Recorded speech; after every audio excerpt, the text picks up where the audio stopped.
રાજ્યના નાયબ મુખ્યમંત્રી હર્ષભાઈ સંઘવીના હસ્તે ડીસા ખાતે આધુનિક સુવિધાઓથી સજ્જ રમત સંકુલનું લોકાર્પણ કરવામાં આવ્યું।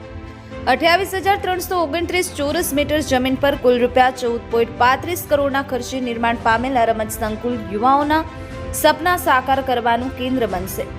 આ પ્રસંગે નાયબ મુખ્યમંત્રી હર્ષભાઈ સંઘવીના હસ્તે નેશનલ કક્ષાએ ઉત્કૃષ્ટ પ્રદર્શન કરનાર ડીસાના એમટી વીરોને સન્માનિત કરવામાં આવ્યા હતા તેમજ ગ્રંથાલય ભવનનું ખાતમુહૂર્ત કરવામાં આવ્યું હતું। ડીસા ખાતે રમત સંકુલના લોકાર્પણ સમારોહમાં નાયબ મુખ્યમંત્રી હર્ષભાઈ સંઘવીએ બનાસકાંઠાને મળેલી નવીન સુવિધાઓને યુવાઓ માટે રાજ્ય સરકારની ભેટ ગણાવી પ્રશંસા વ્યક્ત કરી। તેમણે જણાવ્યું કે બનાસકાંઠાના યુવાઓ, બાળકો અને વડીલો સહિત દરેક નાગરિક માટે વિકાસની નવી તક ઊભી થઈ છે। આજનો દિવસ એક ખૂબ જ મહત્વનો દિવસ છે। યુવાનો માટે મગજ કસવા માટે પુસ્તકાલયનું બી આજે લોકાર્પણ કરવામાં આવ્યું છે અને શરીર કસવા માટે પાલનપુર અને ડીસા ખાતે સ્પોર્ટ્સ કોમ્પ્લેક્સનું બી લોકાર્પણ કરવામાં આવ્યું છે। બનાસકાંઠાના જિલ્લાના સૌ યુવાનોનું ખરેખર ભવિષ્ય ઉજ્જવળ બને તે માટે આ બધી જ વ્યવસ્થાઓ કરવામાં આવી છે અને વધુમાં વધુ યુવાનો મોબાઈલની અંદર એમનો સમય ના બગડે અને રમતગમતના મેદાન સુધી પહોંચે તે માટે આ વ્યવસ્થા કરવામાં આવી છે। દીકરીઓને પોતાનું સપનું સાકાર કરવાનો હક છે। દરેક નાના નાના યુવાનોને, બાળકોને એનું સપનું સાકાર કરવાનો હક છે। ભણતર, સામાજિક રીતિ રિવાજ જોડે જોડે જો પોતાના પરિવારનું, ગામડાનું, તાલુકાનું, જિલ્લાનું, રાજ્યનું અને દેશનું નામ રોશન કરી શકતા હોય તો એવા દીકરા દીકરીને આપણે આંગળી પકડીને ઘરે બેસાડવાની બદલે આંગળી પકડીને એને રમતના મેદાન સુધી પહોંચાડવાનું ખરેખર ભગીરથ કાર્ય કરવા માટે સૌ સમાજે આગળ વધવું જોઈએ।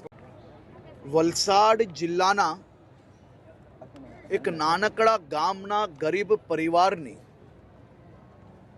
6 વર્ષની નાની એવી દીકરી પર દુષ્કર્મ ગુજારનાર દરિંદા રઝાકને આજે વલસાડ કોર્ટ દ્વારા ફાંસીની સજા સંભળાવવામાં આવી છે।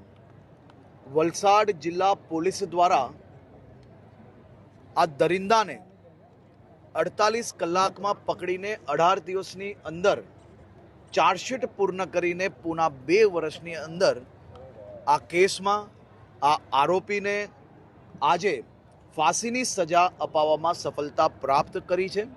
હું રાજ્યની સૌ માતાઓ, બહેનો, દીકરીઓ વતી વલસાડ જિલ્લા પોલીસ અને સ્પેશિયલ લોયરની બેઉજનને ખૂબ ખૂબ આભાર માનવા માંગુ છું। ધારાસભ્ય પ્રવીણભાઈ માળીએ સ્વાગત પ્રવચન કરતા જણાવ્યું કે સંઘર્ષ, સેવા અને બલિદાન જેવી મૂલ્યોમાંથી નેતૃત્વના ગુણો વિકસે છે। સાચું નેતૃત્વ એ છે જેનાથી કોઈનું જીવન ધોરણ ઊંચું ઉઠે અને સમાજને નવી દિશા મળે। રમત સંકુલની સ્થાપનાથી ડીસા તાલુકામાંથી 16,000થી વધુ યુવા પ્રતિભાઓને પોતાનું કૌશલ્ય પ્રદર્શિત કરવાની તક મળશે જે યુવા શક્તિના વિકાસ માટે અત્યંત મહત્વનું સાબિત થશે।